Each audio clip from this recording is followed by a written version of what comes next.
Hi friends, welcome to Nisha's kitchen. இன்றைக்கி நம்ம ஒரு ஈவினிங் ஸ்நாக்ஸ் தான் பார்க்க போகிறோம். நேந்திரப்பழ போண்டா. வாங்க வீடியோக்குள்ளே போகலாம். நம்ம இந்த போண்டாவுக்கு நேந்திரப்பழம் ஒரு 2 எடுத்துக்கோங்க. இது நாட்டு சர்க்கரை 1 கப்பு, கோதுமை மாவு ஒரு 1/2 கப்பு, அது தேவையான கொஞ்சம் சால்ட். இது நம்ம நேந்திரப்பழம் கட் பண்ணி ஒரு ஜாரில் போட்டுக்கலாம். இப்போ நாட்டு சர்க்கரை இதில் போட்டுக்கலாம். இதில் ஒரு சிட்டிகை சோடா உப்பு போட்டிருக்கேன், பேக்கிங் சோடா. அப்புறம் ஒரு கொஞ்சோண்டு உப்பு, ஒரு சிட்டிகை உப்பு, கொஞ்சம் அரைப்பதத்துக்கு கொஞ்சம் பசும்பால் ஊற்றிக்கலாம். ஊற்றி இப்போ நம்ம இதை அரைச்சி எடுத்துக்கலாம். இதில் நான் ஏலக்காய் போடல ஃப்ரெண்ட்ஸ், ஏலக்காய் 3 போட்டுக்கிறேன். அதோடு சேர்த்து எல்லாம் ஒன்றா அரைச்சிக்கிடலாம்.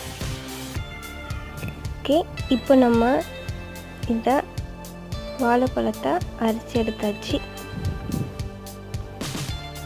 இதை நம்ம ஒரு பவுலில் மாற்றிக்கலாம். ஓகே ஃப்ரெண்ட்ஸ், இப்போ இதை நம்ம ஒரு பவுலில் மாற்றியாச்சு.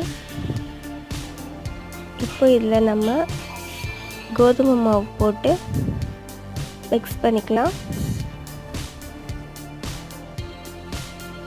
ஒரு 3 ஸ்பூன் போடுறேன்.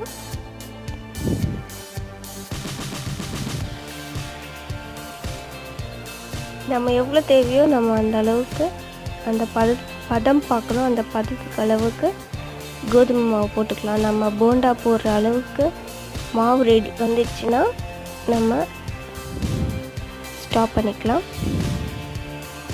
நம்ம போண்டா போடுற பதத்தில் மிக்ஸ் பண்ணியாச்சு. நம்ம ஒரு 1/2 மணி நேரம் ஊற வச்சு எடுத்துருக்குறேன். 1/2 மணி நேரம் கழித்து ஒரு கடாயில் எண்ணெய் ஊற்றி நல்லா சூடு பண்ணிவிட்டு கையில் நம்ம எண்ணெய் மிக்ஸ் பண்ணிவிட்டு குட்டி குட்டியாக போண்டா மாதிரி போட்டு எடுத்துக்கலாம்.